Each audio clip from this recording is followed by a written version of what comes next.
franceinter.fr.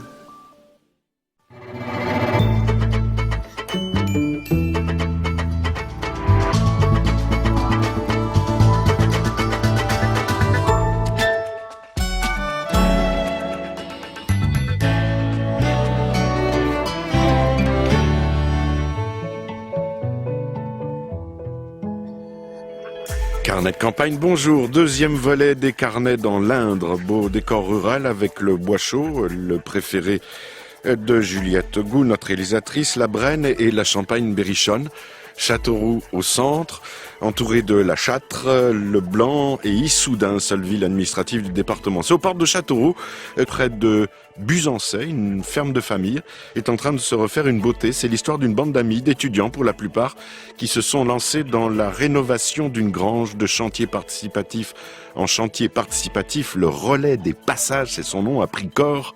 Les activités culturelles s'y développent et l'aventure de cette troupe est devenue une affaire plutôt sérieuse maintenant. Explication avec Pauline Doublier. Bonjour.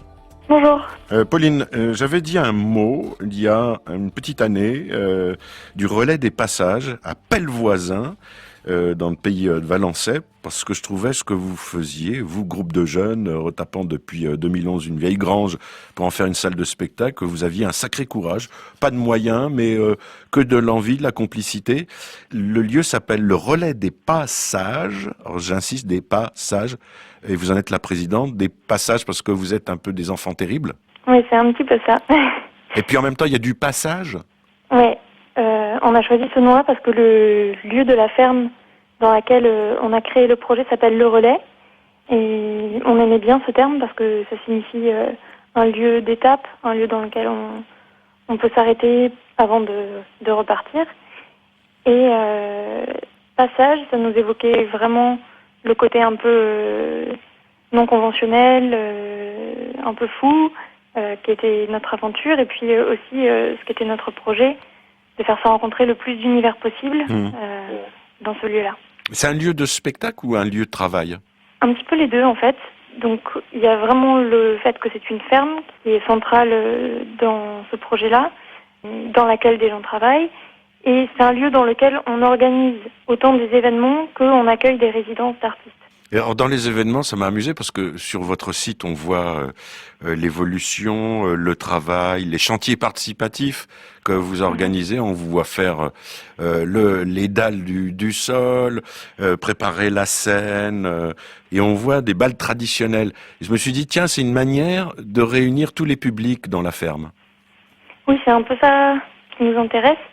On essaye en fait d'organiser des choses très variées qui permettent que des gens qui n'auraient pas imaginé pouvoir se rencontrer passent du temps ensemble, échangent et que de ces croisements d'univers, des nouvelles choses naissent. Le prochain chantier à la ferme de Pellevoisin, donc dans le pays de Valençay, c'est du 8 au 16 avril. Donc si vous avez envie de participer à ce chantier, n'hésitez pas. Mais il y a surtout quelque chose qui va modifier aussi les missions de votre lieu, parce que on va associer agriculture et culture. La ferme dont vous parlez, c'est la ferme de vos parents. Votre frère va la reprendre. Il se convertit au bio, production locale et production locale qui vont arriver aussi sur la table du bar associatif et auprès des clients qui viennent vous rendre visite. Oui, c'est ça. Vous, Pauline, vous avez suivi une formation à l'ENSAT de Lyon en scénographie et votre sujet de mémoire était les lieux culturels en milieu rural. Alors, est-ce que vous pouvez nous dire si les lieux culturels correspondent en milieu rural à une offre artistique et culturelle ou répondent tout d'abord à un besoin et à une demande de la population ? Alors je pense que les gens ont envie et besoin de lieux proches de chez eux qui leur permettent de vivre un certain nombre de choses. Et pour moi, c'est la vocation des lieux culturels où qu'ils soient.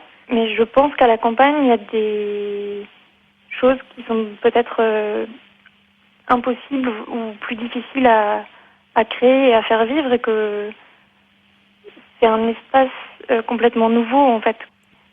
Les résidences, pour moi, c'est quelque chose d'essentiel pour ce lieu, parce que ça permet de faire créer des choses complètement inédites à des artistes dans des lieux justement qui ont un certain univers. C'est essentiel dans ce qu'on essaye de faire. Et puis, il y a un festival, puisque vous organisez un festival l'été. Cette année, il aura lieu le 22 juillet. C'est ça. Ça s'appelle le Relais des Passages. Il y a un site pour l'association, le relaisdespassages.wixsite.com. Vous allez trouver l'adresse dans nos pages d'émission, page Facebook aussi avec le Relais des Passages. Et puis on vous laissera aussi, si vous voulez entrer en correspondance avec Pauline et la jeune équipe de ce relais, l'adresse électronique. Merci Pauline. Merci.